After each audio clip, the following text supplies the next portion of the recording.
Baik, perkenalkan nama saya Aprias Banu. Di sini saya akan menampilkan hasil wawancara saya. Daerahnya ada anak nih yang dia nih diusir dari sekolah gara-gara dia nih tidak pernah mengikuti pembelajaran secara online gara-gara dia tidak mempunyai HP untuk mengikuti pembelajaran online yang dilakukan oleh sekolahnya waktu zaman corona. Nah, terus waktu sekolahnya sudah menjalankan kegiatan pembelajaran secara tatap muka, kebetulan dia pun baju ini kekecilan.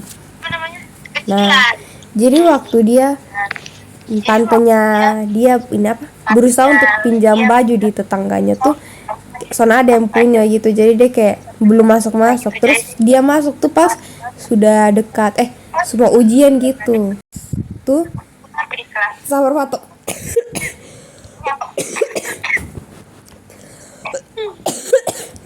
Wah, oke.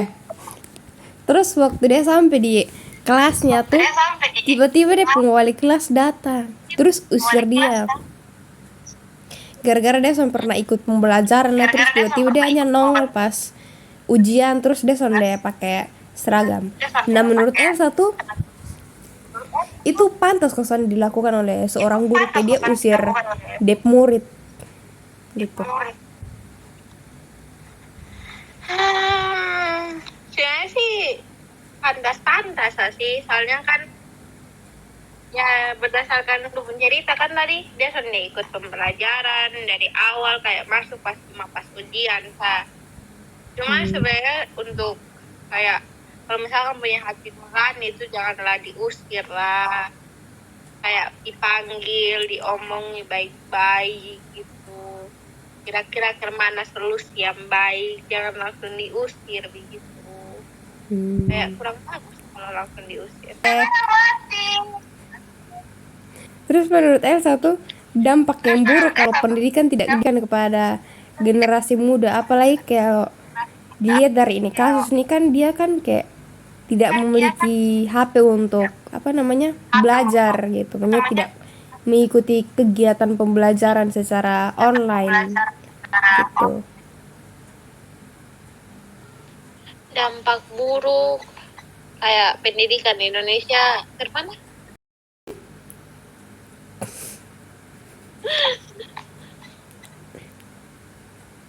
Tidak diberikan kepada dampak buruk pendidikan di Indonesia kemana, weh?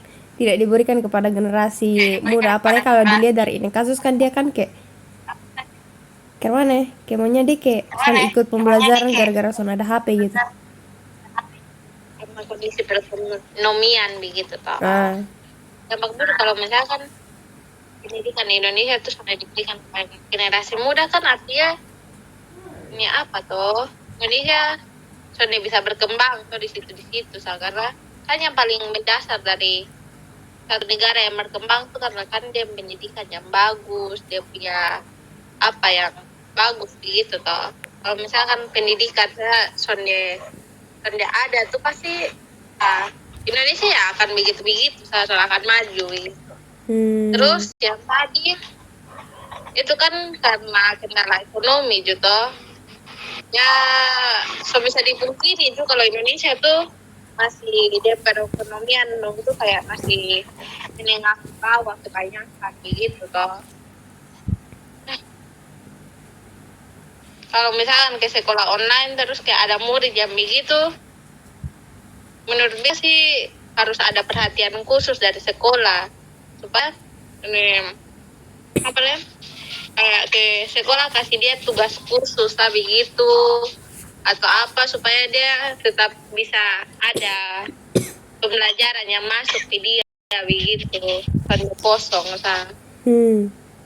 kasih dia tugas secara offline kayak dia datang ke sekolah atau kemana begitu.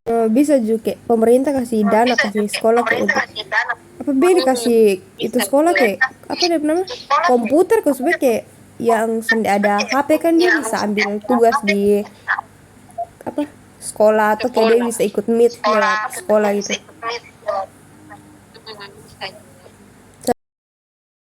Kegiatan edukatif yang dapat diberikan, yaitu sekolah memberikan kegiatan sosialisasi mengenai pentingnya sekolah selama 12 tahun.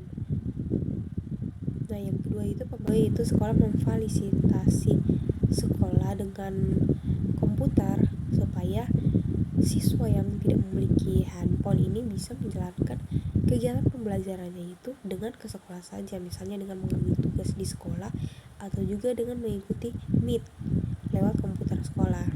Yang ketiga itu mengadakan sumbangan baju seragam kepada siswa yang tidak mampu.